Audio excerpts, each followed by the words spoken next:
What's up, YouTube? Welcome back. So I think Ford Boss Me has done a video about this, dealer techs versus private shop techs, and I'm just going to say master techs. All right, so we're going to just talk master tech.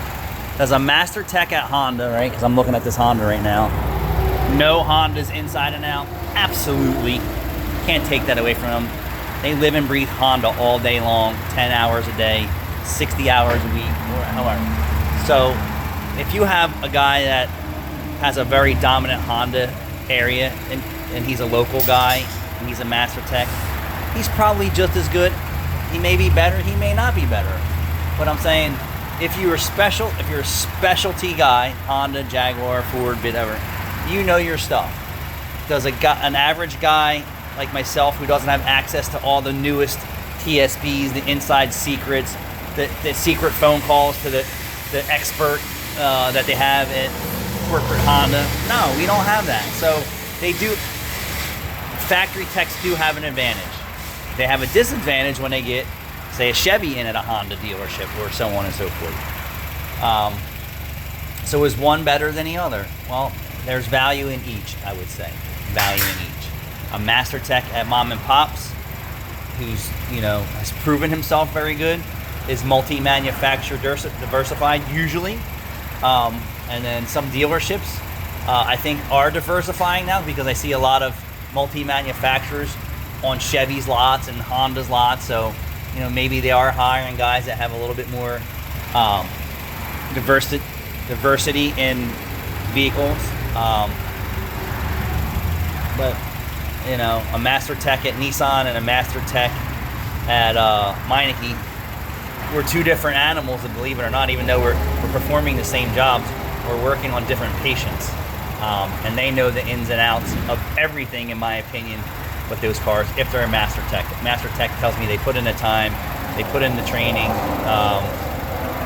and usually there's two guys or one guy in a shop that gets all the certification, because the dealerships require that. And then some things you can't get at your dealerships is custom exhaust, fabrication, chassis work, things like that. Those guys aren't doing that kind of stuff. Welding and things like that. Floor pan repair, probably not doing all that stuff. But let me just finish up this video.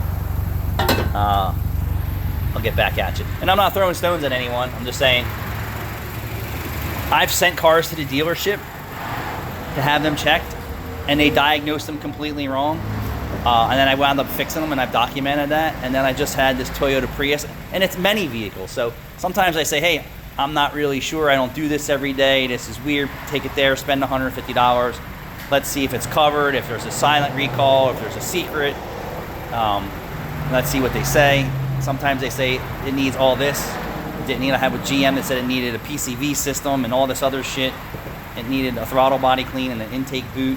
So, I have my, my concerns sometimes when it goes to a dealership. But then again, are you getting a master tech? Or are you getting a, their C-tech or the oil change guy? You don't really know. So there's pros and cons to everything. I think a master tech is a master tech. And then you have, the next, generation and skill level of a master tech too. That's, he builds transes, he fabricates, he TIG welds, he MIG welds, he arc welds, he stick welds. He builds chassis, he builds, four links, kind of a guy like me, I do everything. But I don't choose to do everything. Thanks for watching.